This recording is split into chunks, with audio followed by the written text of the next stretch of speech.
Well, welcome back to another episode of the Money Multiplier podcast. I'm your host, Hannah Kessler, and today I'm joined here again with my colleague, my mentor, my friend, Jonah Dew. Jonah, what's up, man? Hey, everybody. I'm doing well this morning. Thank you for asking, Hannah. How are you? Oh, I'm doing good. And you can probably Very cool. see a new face up on the screen. That's Mr. Kevin Shortle. And Kevin and I, we've known each other for, I don't know, I want to say about a few years now. And you know my father and Mr. Chris Noggle with being in the real estate world. So Kevin, how are you doing today? Doing great. I'm doing great. Looking forward to having a good conversation with you both. Absolutely. Now, Kevin, I call you the notes guy. You're my go-to notes guy. Yeah. So Kevin's been in the real estate world for over 25 years. So actually, Kevin, he's purchased, renovated, resold over 150 properties and transacted almost 30 million in private mortgages. And he's a well-known speaker. And I actually just saw Kevin up in Buffalo when Chris Noggle had his event. So a few of our listeners have probably seen you live in action. And really, I guess, Kevin, tell us what you do. What is your specialty in the real estate world? Yeah, well, you mentioned real estate and some of the background that I have in real estate, which is really well-rounded. And I've always looked at notes, which is the debt instrument in the real estate side, which I'll further explain. But I've always looked at that as a part of real estate. You know, real estate's a big, broad category. And it used to be when I first got started in this, that notes was considered just a small niche. But the reality is, if you've ever borrowed money to buy real estate, you've been in the note business. If you've ever taken out a hard money loan to flip a property, you've been in the note business. If you've ever sold a property with seller financing, you've been in the note business. And the thing is, I teach people how to get on the receiving end. Most people know the note business of paying on a mortgage. Well, I'm the guy that, likes to be on the other side where the payments are coming in to me. So that's really what the note business is all about. I don't buy real estate. I buy the debt on the real estate, which is a secured debt by that property. So essentially, to put it simply, I become the bank. And that's a good spot to be your own bank kind of thing. Absolutely. That's why we love it, right? To talk about the infinite banking concept, it's all about being the bank, being in control. That's what I like. Good. Right. Good. I was gonna say, Kevin mentioned those magic words. I said we love those words. Everybody listening loves those words. Yeah. Kevin, I'm excited to chat with you because I don't know very much about the note space. So I've got my notebook and my pen here.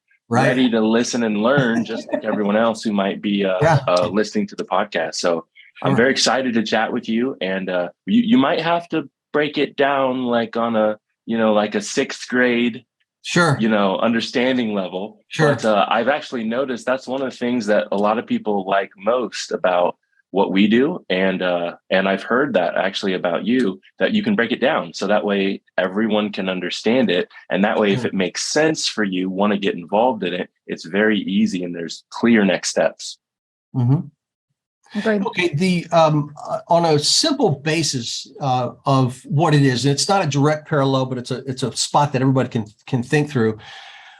Most people, now we're going to have some young people that have never written a check, but I hope you all know what a check is.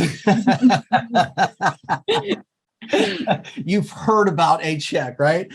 So maybe that's an antiquated example these days, but when you write a check, what you're essentially doing is writing a promissory note to somebody, right? If somebody hands you a check and says, here's the $500 I owe you, it essentially has on there their promise to pay to the order of, and they put your name in there and the amount, and they sign it, and you get that check. That is really a form of a note. In fact, I don't have my wallet on me here, but if you look at a dollar bill, it says Federal Reserve note. It's a note. What is that note really backed by? What is a dollar backed by? Well, the full faith and credit of the United States. And it says that we can use that for all debt. That's another form of a note. Getting back to a check, when someone gives you a promissory note in the form of a check and you go to a bank to cash it, it's really based upon what? That person has the money. They're promising, I've got the 500. here's a note. You just got to go cash in the note to get your money. Well, sometimes when that happens, you can also have what we refer to in our business as a non-performing note, right? Someone could give you that $500 on the promise they're going to pay, but then you go to cash it and the bank says there's no money in there, non-sufficient funds. So these notes are just promises that people notes that people are promising to pay.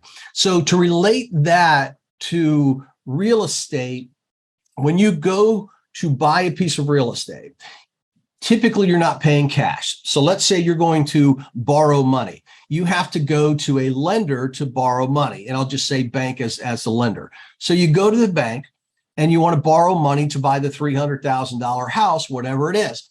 And you have to, first of all, promise to pay it back, right? And you do that actually through a promissory note. It says it right on the top, just like a big version of a check. I promise to pay you this money back through 30 years of payments or whatever it is at this interest rate, et cetera, et cetera. So the bank takes that and says, okay, we have your written promise, but banks are smart, lenders are smart, note investors are smart. That's good, but we also want you to put up some collateral. We want you to put up something of value. In other words, we want you to secure this note. And the way you do that, when you're borrowing money at the bank, number one, you're promising to pay it back. Number two, you're signing a document called a mortgage that says, if I don't pay you back according to my guaranteed note here, then you have the right to foreclose. So that's collectively, everybody, calls it the note business. But the reality is we buy secured notes because a note on its own is not, it's not collateralized. Going back to that check example, a check could bounce. There's no collateral there. I have legal recourse to the law, but in the case of buying a real estate note, it's secured by that property. So if they don't pay me as they're supposed to do, then I can end up with the property. So that's really what we do. So it's a way of getting cash flow, but I'm not a landlord. So I don't have all of the liability of a landlord. I don't have the responsibilities, the management of a landlord. I don't have people calling me in the middle of the night, just like a bank. And that's the way the note business works. Good. And actually, one thing that I took away from when you were talking in Buffalo just a few weeks ago is the few things that I liked is, number one, you mentioned something about double-digit returns with the collateral being worth more 2 times the investment. I like that.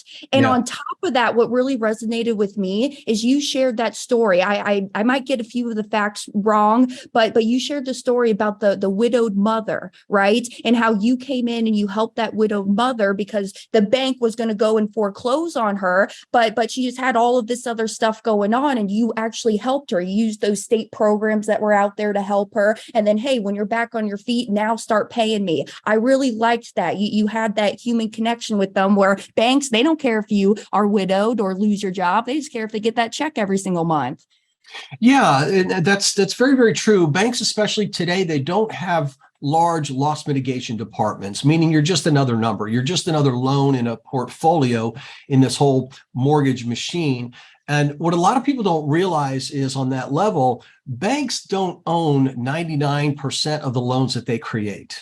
They don't own them. They create them. They make money creating them, but they turn around and immediately sell them to government-backed entities like Fannie Mae, Freddie Mac. Now, those are acronyms for those who don't know: Federal National Mortgage Association and the Federal Home Guarantee Loan Corporation, which are quasi-government companies that buy these loans, along with Ginnie Mae, which is wholly owned by the government. Not to get too deep into the woods on that, but essentially banks do the same thing. They create paper, they create a loan, and then they sell it.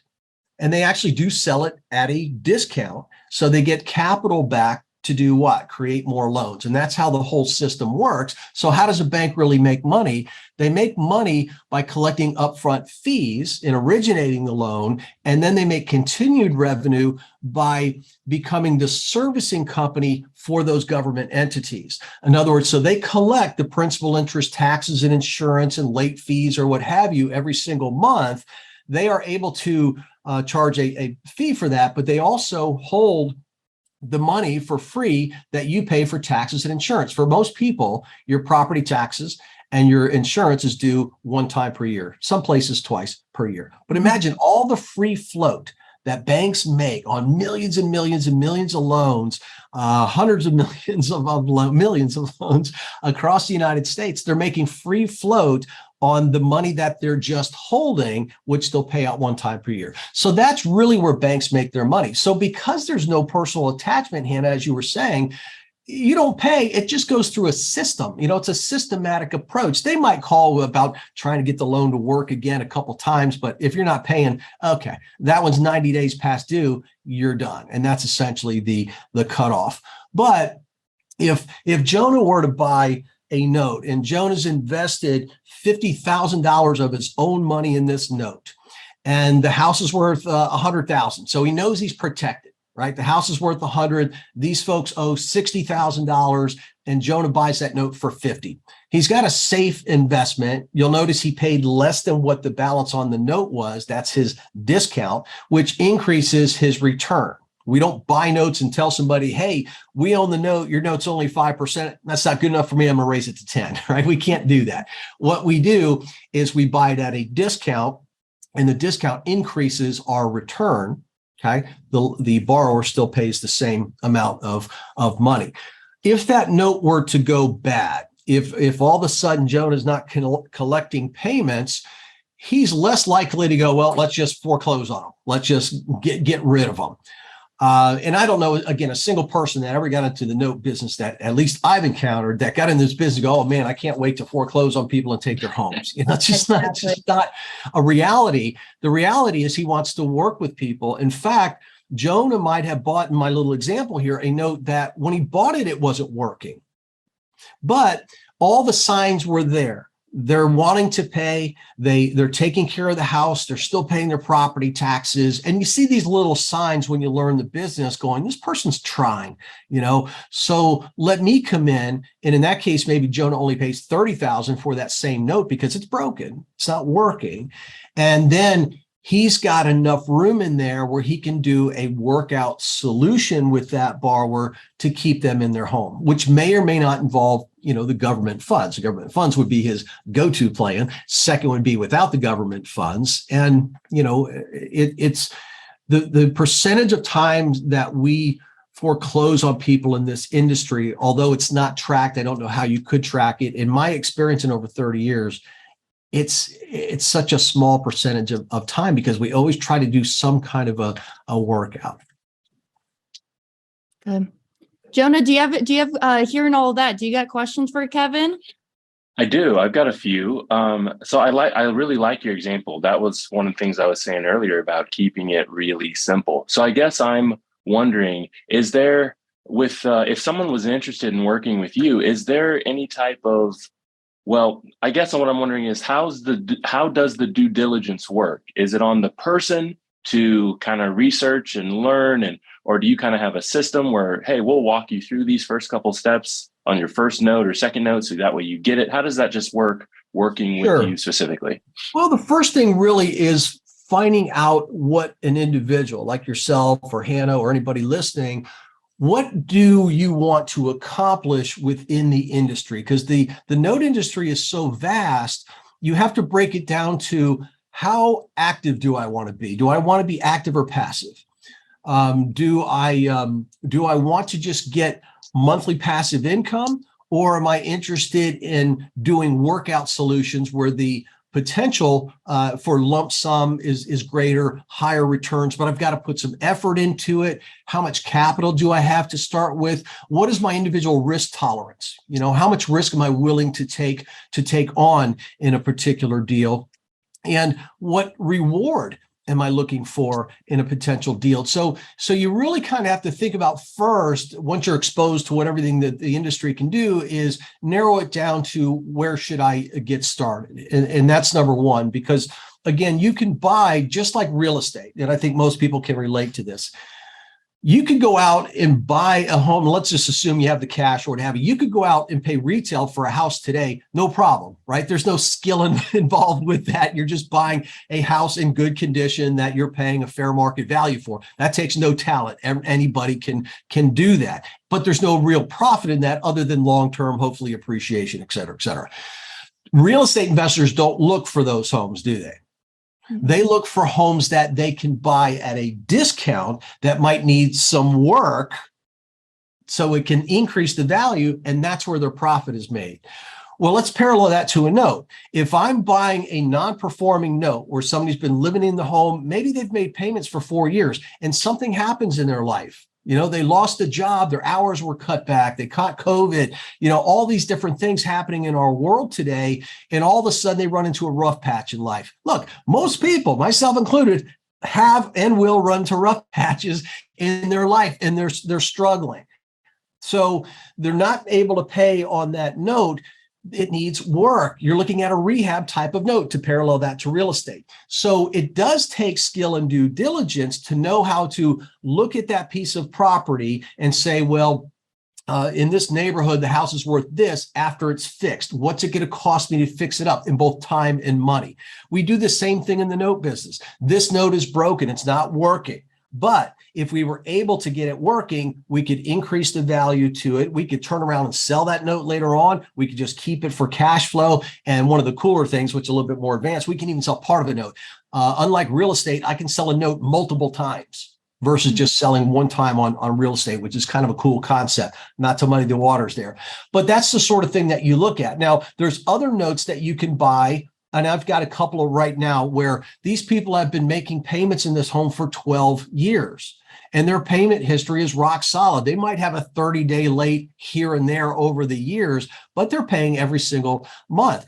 You're still going to buy that note at a discount, but not as a substantial discount of one that is non-performing. So there's degrees in there. So if I'm working with somebody and they say, well, look, I just want to invest my money. I don't want to get involved where I might have to, do a workout solution or possibly have to foreclose on somebody or get a deed in lieu. That's too much time and activity. I've got a regular thing going on, regular job, whatever. I just want to place my money. Well, I'll get them into a turnkey passive note, a note where there's at least 30% equity.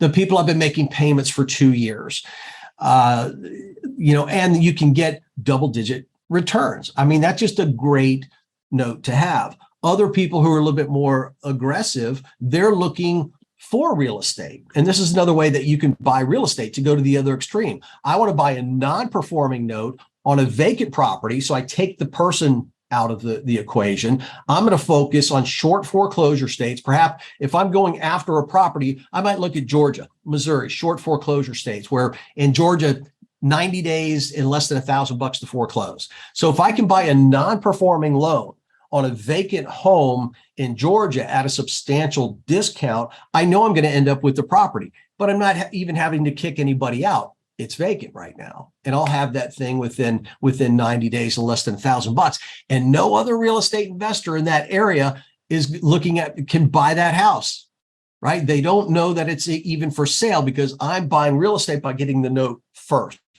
So there's big extremes within this industry. And what I do is try to narrow it down and say, let's at least get started here, so it's all based, predicated upon what an individual is really looking for. Good. Money Multiplier listeners, do you see why I call him the note guy now? No, very good, Kevin. Actually, that was going to be one of my questions too. If folks have a 9-to-5 job, how much time do they got to spend to this?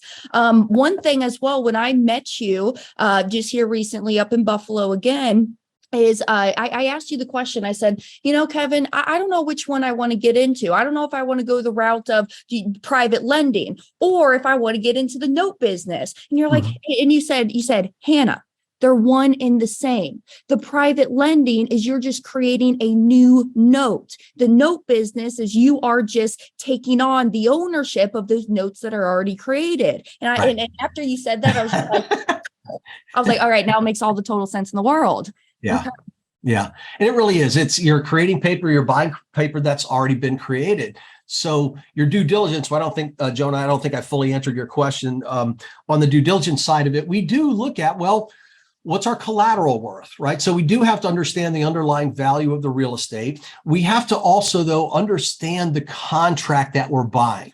And that's where even seasoned real estate investors don't really have a handle on the contracts. I mean, think of it this way, and everybody listening too, I guarantee everybody who's ever bought a house has been guilty of this. I've seen it over and over again. You go to a closing. Now, we used to have sit-down closings. Most of it's online. It doesn't matter either way, whether it's an online closing or in person. You're basically sitting there signing paper after paper after paper, either electronically or in person. And I guarantee you didn't read everything. Mm-hmm. Just don't. Is, somebody's rattling off, this is a form that does this, okay, and you're on the hook for a big loan, right? You're never reading through the documents. One of the things that I have to teach people is when we're buying a note that's secured by a mortgage, we got to know what's in the note and what's in the mortgage, because those documents contain the rights and responsibilities for both parties, the lender as well as the borrower.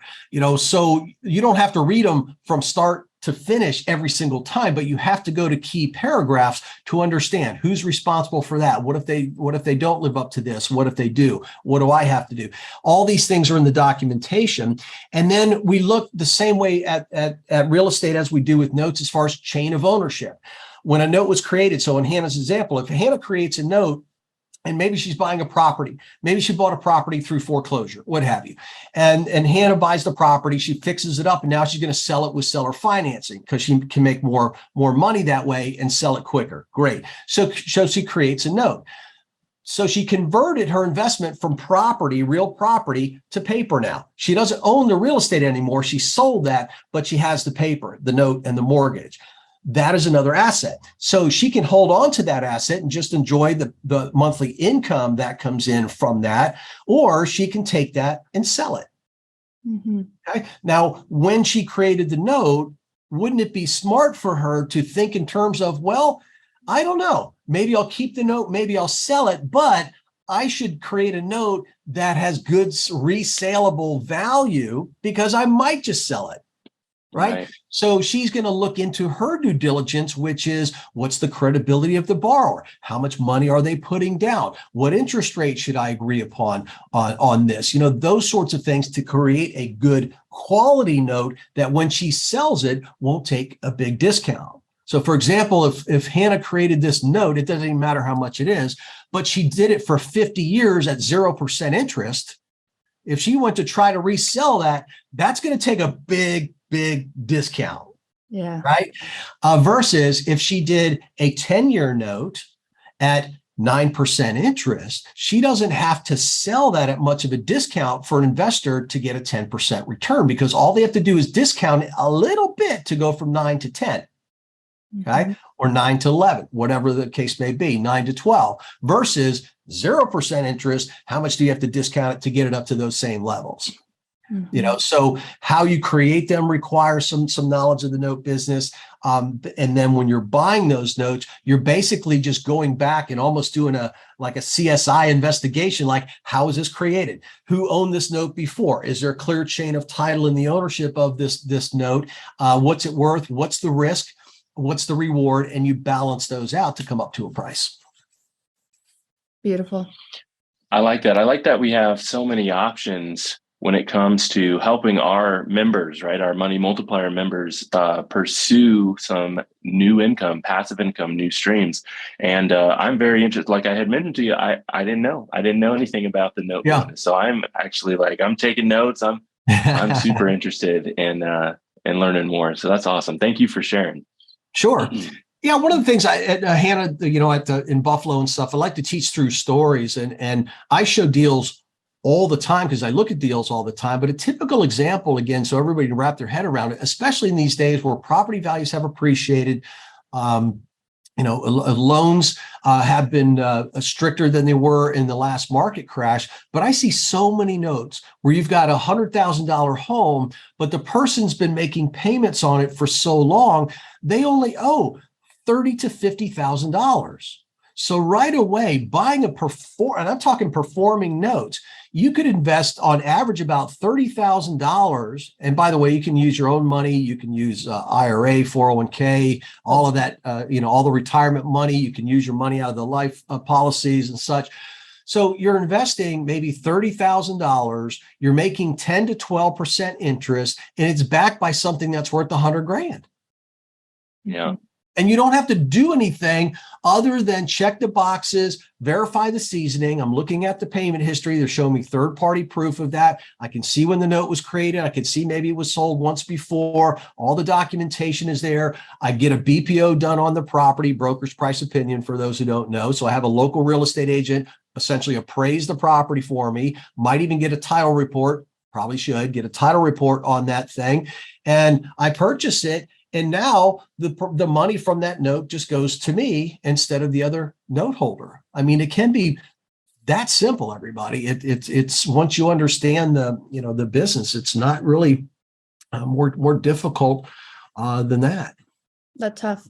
Good.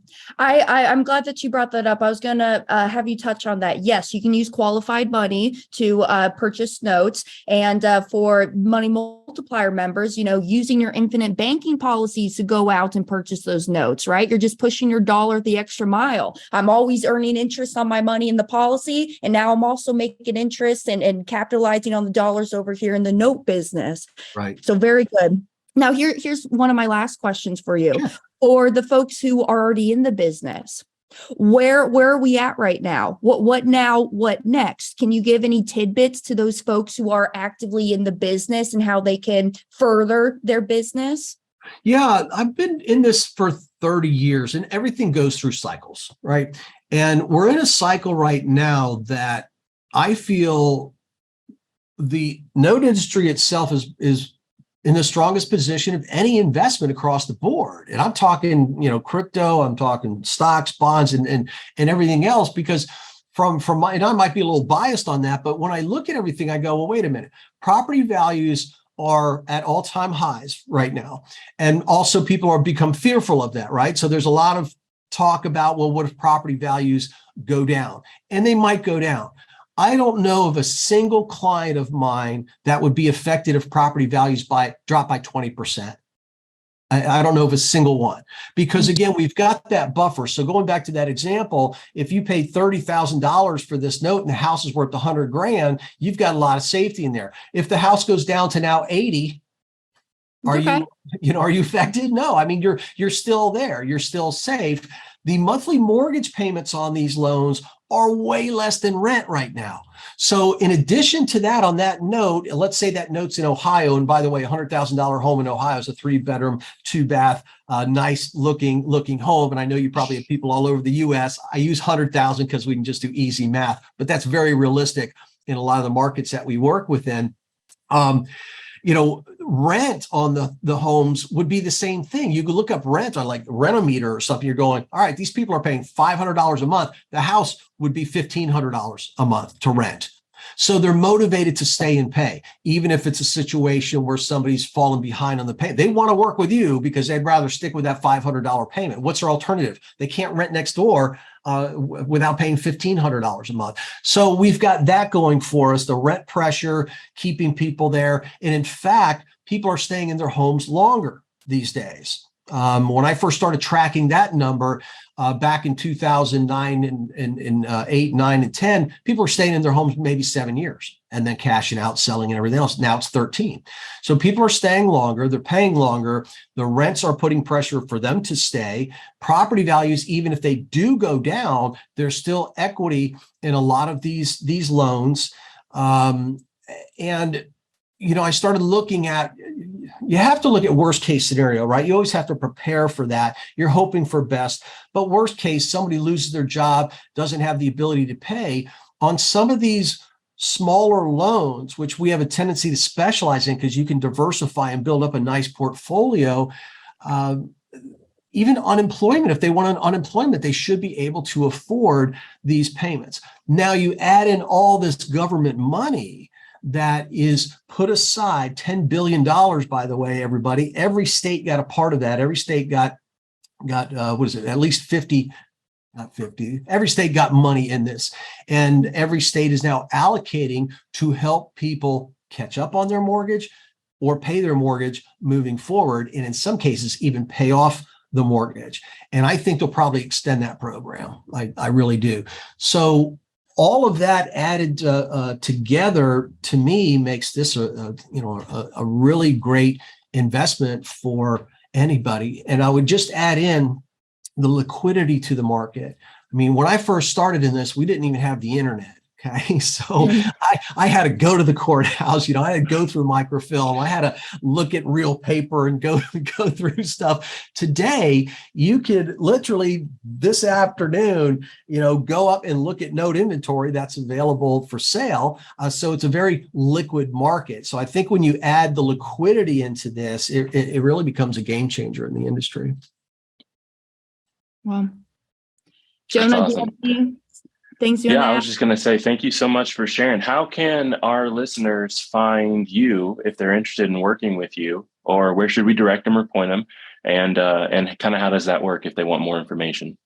Yeah, the best thing I found is, well, look, I've got a podcast as well. It's branded under Real Estate Without Renters. I also have a best-selling book called Real Estate Without Renters. So that's kind of my theme. My website, realestateWithoutRenters.com. So if you want to find out more about me, you can look at Real Estate Without Renters. You can look up my name. I've got a YouTube channel as well. So if you're just looking for more information on what I teach, I even do these little tip of the days on Twitter and Facebook and LinkedIn. So I'm not hard to find. If you do a little Google search, you'll find me there or on YouTube. But what I've found that works best for people who I've really piqued your interest and you want to learn more and how you can work with me, because I do work directly with people. I'm an educator and a mentor in this business. The best thing to do is really set up a Zoom call with me or a phone call. And no charge for that. Just see if this is, right for you or not. Maybe it isn't. Maybe it's not the right timing. Maybe it is. So we'll find out pretty quickly in a 30-minute call. So I've sent you those. I could pull them up here on my screen there. Let's see where to go. You have that in front of you? And what I'll do, Here we go. Yeah, go ahead. We'll link them down in the description box. So for everybody, we'll link them down in the description, all of your resources. I must say, I love your name, the renters without our Real Estate Without Renters. Yeah. Real Estate Without Renters. I like that. Yeah. Yeah, it's very good.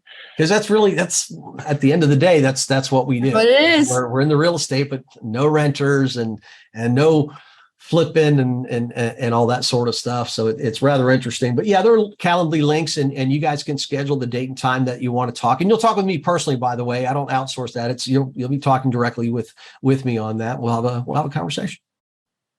Good.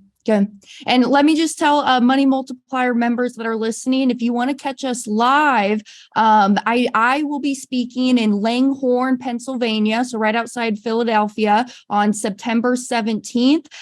Kevin, I think you're going to be joining Pops in Orlando. Is that right? I will be. Yeah. Down at the Noteworthy Convention. You probably have those dates in front of you. I don't. I do. Okay.